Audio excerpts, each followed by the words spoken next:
Hello guys, my name is Parul Setia and I have completed my UG from Agriculture University Jodhpur, Rajasthan, and I secured All India 60th rank in Plant Science JRF exam this year. So before sharing my experience, I would like to thank Satyam sir and Krishi channel for giving me this chance to share my experience with you. तो अगर मैं सबसे पहले बात करूँ आपके साथ exam की, जो इस साल जो एग्ज़ाम का पैटर्न रहा था या जो डिफ़िकल्टी लेवल था वो मॉडरेट टू डिफ़िकल्ट रेंज का आया था, क्योंकि कई क्वेश्चंस इसमें थे जो कि आउट ऑफ सिलेबस या थोड़े डिफ़िकल्ट थे जो टैकल करने के लिए। तो इसके अंदर अगर हम क्वेश्चन वेटेज की बात करें तो अराउंड 17 to 18 क्वेश्चंस जो थे वो जेनेटिक्स से थे। सिमिलरली क्वेश्चन की वेटेज जो थी वो प्लांट ब्रीडिंग की थी। जो मेजर फोकस लास्ट 1-2 साल के अंदर ज़्यादा दिया जा रहा है that was on the plant pathology, जिसके अराउंड 23 to 25 क्वेश्चंस की वेटेज थी। अब रहते हैं हमारे 3 minor subjects microbiology, seed technology and physiology. तो इनके भी हमारे ठीक ठाक रेंज के क्वेश्चंस कवर होते हैं अराउंड, जिस तरीके से फिजियोलॉजी के अंदर अराउंड 6 to 7 क्वेश्चंस होते हैं, बट माइक्रोबायोलॉजी सी टेक में अराउंड 10 to 15 क्वेश्चंस की रेंज आ जाती है। वो थोड़ा बहुत वेरी करती है। तो इसीलिए ये क्वेश्चन की वेटेज की बात करी हमने। अब बात करते हैं कि प्रिपरेशन स्ट्रैटेजी की। तो अगर बुक्स की हम बात करें सबसे पहले, तो जेनेटिक्स के लिए मैंने जो प्रेफर की थी वो थी fundamental of genetics by B D Singh, और ऑब्जेक्टिव के लिए भी same objective genetics by B D Singh and B K Prasad. सो इसके लिए थ्योरी के लिए हमारे पास ये सबसे वेल एंड सफिशिएंट बुक है। इसके अलावा जो मैंने एक बुक प्रेफर की थी that was genetics made easy. Genetics made easy जो है वो एक समराइज्ड फॉर्म है जिसके अंदर सभी जो की पॉइंट्स हैं, सबसे इंपॉर्टेंट जो पॉइंट्स हमें रिवाइज रखने होते हैं, जो हमें एज इट इज़ लाइन जो हमें याद रखनी होती है हर चैप्टर के अंदर इंपॉर्टेंट में, चाहे वो म्यूटेशन से हो, चाहे वो सेल बायोलॉजी से हो या सेल डिवीजन से हो, तो वो सब उसके अंदर दिया जाता है, जिसमें से हमारा मॉलिक्यूलर वाला पोर्शन बहुत ज़्यादा वेटेज कैरी करता है और बहुत ज़्यादा इंपॉर्टेंट कंसिडर होता है। तो वो बुक बहुत अच्छी है जिसको हमें बहुत नंबर ऑफ टाइम्स मैंने रिवाइज़ किया था। प्लांट ब्रीडिंग की बात करते हैं तो इसके अंदर थ्योरी के लिए हमारे पास 2 ऑप्शंस होते हैं, one is B D Singh and one is Phundan Singh. तो फुंदन सिंह जो रहती है उसे मैंने सबसे पहले कवर किया था, जिसके अंदर word to word, line to line हर चीज़ को, कंसेप्ट को पहले बहुत अच्छे से समझा था। उसके बाद मैंने उसके नोट्स प्रिपेयर किए थे। बी डी सिंह के अंदर जो इम्पॉर्टेंट चैप्टर्स हैं, जो स्टार्टिंग के चैप्टर्स रहते हैं या कुछ बीच में इंस्टीट्यूट्स वगैरह के जो नेम वगैरह वाले चैप्टर रहते हैं लास्ट के, वो मैंने उसमें से कवर किए थे। जो स्पेशल ब्रीडिंग मेथड्स आ जाते हैं like biotechnology in crop improvement या पॉलीप्लॉइडी, तो इनको मैंने इतना ज़्यादा फोकस नहीं किया था, क्योंकि इसमें कंटेंट या थ्योरी बहुत ज़्यादा मैटर था जो कि हम बहुत ज़्यादा रिवाइज हर चीज़ हम याद नहीं रख सकते, तो बहुत सेलेक्टिवली हमें इसके अंदर पढ़ना होता है। तो अगर बी डी सिंह को कोई नहीं पढ़ सकता, थोड़ी डिफ़िकल्ट रहती है उसको पढ़ने में, तो आप फुंदन सिंह की थ्योरी कर सकते हैं, प्लस आप जो ऑब्जेक्टिव है वो बी डी सिंह और बी के प्रसाद की जो बुक है उसमें से कर सकते हैं, जिसमें से बी डी सिंह थ्योरी के सभी इंपॉर्टेंट पॉइंट्स जो है वो एज अ क्वेश्चन फॉर्मेट के अंदर ऑब्जेक्टिव बुक में दिए हुए हैं। एक इम्पॉर्टेंट चीज़ जो आप करनी चाहिए हमें, जो मैंने प्रेफर की थी, वो थी कि जो अपेंडिसेस दिए जाते हैं ऑब्जेक्टिव बुक के पीछे, तो वो अपेंडिसेस को आप प्लीज़ बहुत अच्छे से पढ़िएगा, क्योंकि उसके अंदर बहुत सारी चीज़ें जो हैं वो एक टेबल फॉर्म के अंदर एक कंसाइज वे में दी गई हैं, जिसे हमें याद रखना बहुत ईजी रह जाता है। तो उसे बहुत नंबर ऑफ टाइम्स रिवाइज हमें करना है। उसके बाद बात करते हैं माइक्रोबायोलॉजी की। तो माइक्रोबायोलॉजी के अंदर जो तौरो एंड कपूर की जो बुक है उसके starting 6 to 7 chapters and last के 6 to 7 चैप्टर्स जो भी सिलेबस पॉइंट ऑफ व्यू के टॉपिक्स हैं हमारे, चाहे वो माइक्रोस्कोप होता है, माइक्रोबायोलॉजिकल मेथड्स होते हैं, food microbiology, industrial microbiology, biogas composting, तो जो टॉपिक्स हमारे सिलेबस में गिवन है माइक्रोबायोलॉजी के, उन टॉपिक्स को मैंने तौर एंड कपूर की बुक से कवर किया था और उनके नोट्स बना के उन्हें ही रिवाइज़ किया था। सी टेक्नोलॉजी के अंदर मैंने थ्योरी के लिए पी के अग्रवाल की बुक को रेफ़र किया था, प्लस जो इसकी रंगनायकी की जो ऑब्जेक्टिव रहती है उसके सभी क्वेश्चंस को रिवाइज़ किया था नंबर ऑफ टाइम्स। ओके, और इसके अलावा जो हमारी फिजियोलॉजी रहती है, फिजियोलॉजी के अंदर मैंने जो एलन के नोट्स हैं तो उनसे ही फंडामेंटल कवर किया था, बिकॉज फिजियोलॉजी के अंदर हमसे अगर पूछेंगे प्लांट साइंस के अंदर तो बहुत फंडामेंटल क्वेश्चंस ही पूछे जाएंगे, बहुत ज़्यादा हाई लेवल के क्वेश्चंस नहीं आएंगे, इसलिए हमें उस पर बहुत ज़्यादा टाइम नहीं देना है, राइट। तो इसके बाद अगर बात रहता है हमारे जनरल एग्रीकल्चर का, जिसमें से अराउंड 23 के अराउंड 20 to 25 रेंज के अराउंड क्वेश्चंस रहते हैं पूछे हुए। तो इसके लिए जो competitive book of general agriculture by Neemra Sunda और अरुण कातिन की बुक है, इन्हें ही रेफ़र किया गया था, और इन्हें ही जो नंबर ऑफ टाइम्स आप रिवाइज़ करना है इसके अंदर, इसके लिए मैंने पर्टिकुलरली अलग से क्वेश्चन की कोई बुक वगैरह मैंने रेफ़र नहीं की थी। मैंने जो भी मॉक टेस्ट लिए थे, चाहे वो कृषि के मैंने जॉइन किए हों और अदरवाइज़ जो भी आप टेलीग्राम चैनल या कोई भी टेस्ट सीरीज़ अगर हम लेते हैं, तो उसके अंदर जो भी क्वेश्चंस आए गए थे, उन्हीं को मैंने उसमें से कवर किया था। तो कोई सेपरेट बुक इसके लिए मैंने नहीं पढ़ी थी। अगर हम बात करते हैं कि प्रिपरेशन कब स्टार्ट करनी चाहिए, तो अगर हम बात करें प्लांट साइंस के सब्जेक्ट की, तो प्लांट साइंस जो है वो एक बहुत ही वाइड सब्जेक्ट रहता है, जिसके अंदर हमें अराउंड 6 मेजर सब्जेक्ट्स हमें कवर करने होते हैं, जिसमें से जेनेटिक्स, प्लांट ब्रीडिंग और पैथोलॉजी काफ़ी मेजर टॉपिक रह जाते हैं, और माइक्रोबायोलॉजी, सीड टेक्नोलॉजी, फिजियोलॉजी एक माइनर कंसिडर होते हैं। तो हमें 6 सब्जेक्ट्स को एक बैलेंस्ड वे से कवर करना होता है। तो इनके लिए सोर्स कलेक्शन या सिलेबस को समझना, हर एक टॉपिक को कंसिडर करना, तो इन सब के लिए एक सोर्स कलेक्ट करने के लिए, एक रेफरेंस, एक कंटेंट प्रिपेयर करने के लिए हमें ये सब चीज़ें थर्ड ईयर से स्टार्ट कर देनी चाहिए।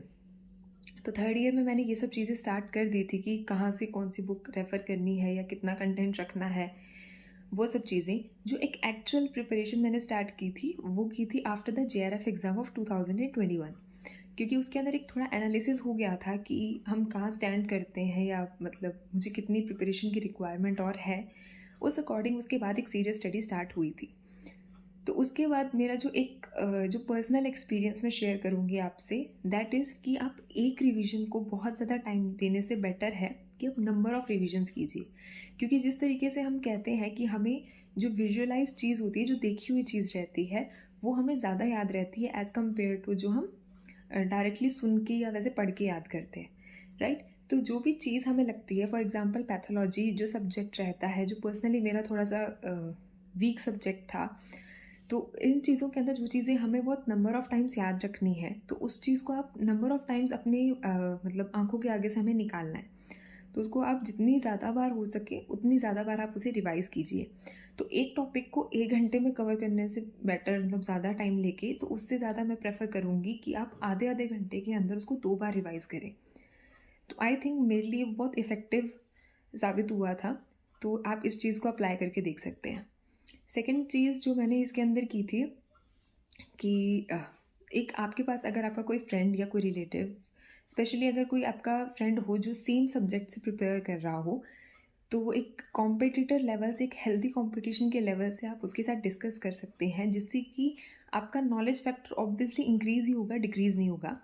सो मेरे जो क्लासमेट्स थे या जो मेरे फ्रेंड्स थे जो प्लांट साइंस से प्रिपेयर कर रहे थे, उन्होंने मेरी बहुत ज़्यादा हेल्प की थी, क्योंकि हम टॉपिक डिस्कशन करते थे, हम एक क्वेश्चन आंसर्स करते थे एक दूसरे से, जिससे कि हमारा एक जो लेवल ऑफ कॉन्फिडेंस था वो भी बूस्ट अप रहता था, और हमारी जो चीज़ें याद रखने की जो मेमोराइजिंग पावर थी वो भी इंक्रीज़ होती थी, जैसे कि हम बहुत एफिशिएंटली काफ़ी चीज़ों को हम याद रख पाते थे अपने जो व्यूज़ थे या अपने टॉपिक के डिस्कशन के थ्रू। सो आप ये चीज़ कर सकते हैं, ये चीज़ बहुत ही ज़्यादा इफ़ेक्टिव रहती है। एंड इसके अलावा अगर हम बात करें कि टाइम मैनेजमेंट की एग्ज़ाम के अंदर, जो कि सबसे इम्पॉर्टेंट चीज़ रहती है, कि हम कितना भी लॉन्ग टर्म के लिए प्रिपरेशन कर लेते हैं, लेकिन वो जो हमारा 2 घंटे का एग्ज़ाम होता है, वो सबसे पीक लेवल होता है हमारा कॉन्फिडेंस, हमारी प्रिपरेशन चेक करने का। प्लस हमारा एक जो उस टाइम का एग्ज़ाम प्रेशर होता है, उसे हैंडल करना वो सबसे बड़ा चैलेंज होता है। तो क्योंकि इस बार एग्ज़ाम का लेवल थोड़ा-सा हार्ड था, तो उस एक एग्ज़ाम प्रेशर को फ़ेस करना was a very big challenge. So इसके अंदर सबसे पहले आपको बहुत ही ज़्यादा सेल्फ मोटिवेटेड रहना है कि अगर आपने इतनी ज़्यादा प्रिपरेशन की है, so this is your final test, तो हमें इसके अंदर अपना 100% देकर आना है। तो एग्ज़ाम के अंदर हमारे 2 घंटे के एग्ज़ाम में मैंने एग्ज़ाम को 3 स्लॉट में कवर किया था। फर्स्टली मैंने 1 टू 120 क्वेश्चंस को कवर किया, जिसके अंदर मैंने सिर्फ उन्हीं क्वेश्चंस को अटेम्प्ट किया जिनके लिए मैं 100% श्योर थी, और जो मुझे फर्स्ट टाइम समझते ही मुझे उनका आंसर समझ में आ रहा था। मैंने बहुत ज़्यादा लोड नहीं लिया कि जो चीज़ मुझे नहीं आ रही है मैंने एक बार उसे स्किप कर दिया। सेकंड राउंड के अंदर मैंने उन क्वेश्चंस को अटेम्प्ट किया जिनके अंदर मुझे लग रहा है कि हाँ, ये कंसेप्ट पढ़ा हुआ है, और हमारे कुछ क्वेश्चंस होते हैं जिन्हें हमें लगता है कि हाँ, हमारी ये चीज़ पढ़ी हुई है, बस हमें थोड़ा-सा याद करना होगा उसके। तो सेकंड के अंदर मैंने उन्हें अटेम्प्ट किया। थर्ड फाइनल स्लॉट के अंदर मैंने सिर्फ साथ-साथ चेक किया कि जो चीज़ें मैंने की हैं, मैंने उसके अंदर कोई ऑप्शन गलत ना फ़िल कर दिया हो, जिसके अंदर भी मुझे 2 से 3 क्वेश्चन ऐसे मिले, जिसके अंदर हम वही हमारा आंसर सही होता है, बट हम जल्दबाज़ी के अंदर हम ऑप्शन गलत टिक कर देते हैं। तो मैंने उन्हें करेक्ट किया, प्लस मैंने उनके अंदर जो भी मुझे लगा एक फाइनल अटेम्प्ट के अंदर कि मैं और कौन-कौन से क्वेश्चंस अटेम्प्ट कर सकती हूँ, मैंने उन क्वेश्चंस को अटेम्प्ट करा, और एक फुल टाइम कंज्यूम हो गया था मेरा। सो इस तरीके से मैंने पेपर को अटेम्प्ट किया ताकि कम से कम स्ट्रेस लेवल रहे माइंड का, और हम बहुत एफिशिएंट वे से अपना 100% हम दे सकें, ताकि हमारा एक वो गिल्ट नहीं रहना चाहिए हमें कि हम कर सकते थे बट हमने किया नहीं। वो चीज़ नहीं होनी चाहिए। That is a very important thing. तो ये सब मेरा टाइम मैनेजमेंट का रहा था कि जिसके अंदर हमने एक एक्यूरेसी लेवल हमें बहुत अच्छे से मेंटेन रखना है। और बात करें अगर कि लास्ट जो हमारा पीक मोमेंट रहता है 2 से 3 महीने की, जो हमारी लास्ट एक क्रैश प्रिपरेशन होती है हमारी, उसके अंदर कृषि ने बहुत ज़्यादा हेल्प की थी, सत्यम सर की क्लासेस ने, जिनके अंदर मैंने इनका क्रैश कोर्स ज्वाइन किया था, जिसके अंदर जेनेटिक्स और प्लांट ब्रीडिंग के जितने भी इंपॉर्टेंट टॉपिक्स थे वो सत्यम सर ने सभी कवर करवाए थे। और हर एक इम्पॉर्टेंट चीज़ जो कि एग्ज़ाम पॉइंट ऑफ व्यू से हमें बहुत अच्छे से याद रखनी है या बहुत इंपॉर्टेंट है जो कंसेप्ट, उस पर बहुत अच्छे से फोकस दे के और वो हर एक चीज़ को समझाया था, जिसकी वजह से जेनेटिक्स और प्लांट ब्रीडिंग के अंदर एक कॉन्फिडेंस बिल्डअप हुआ था कि हाँ, हमें इसके कंसेप्ट क्लियर है। प्लस जो लास्ट में जो मॉक टेस्ट सीरीज़ चली थी, जिसके अंदर एक वेल शेड्यूल्ड वे से सभी मॉक टेस्ट कंडक्ट करवाए गए थे और सभी सब्जेक्ट वाइज कराए थे, चाहे वो मेजर सब्जेक्ट हो चाहे वो माइनर सब्जेक्ट हो। तो कंटिन्यूसली उसको एक एग्ज़ाम के टाइम तक लगातार अटेम्प्ट करने की वजह से भी एक कॉन्फिडेंस बहुत बिल्डअप रहा था, क्योंकि हम टॉपिक वाइज पढ़ते थे। तो जिससे क्या होता था कि हर एक टॉपिक की एक अच्छे से रिवीजन होती थी एक पर्टिकुलर पीरियड ऑफ टाइम के लिए। तो सभी टॉपिक्स भी कवर हो गए थे।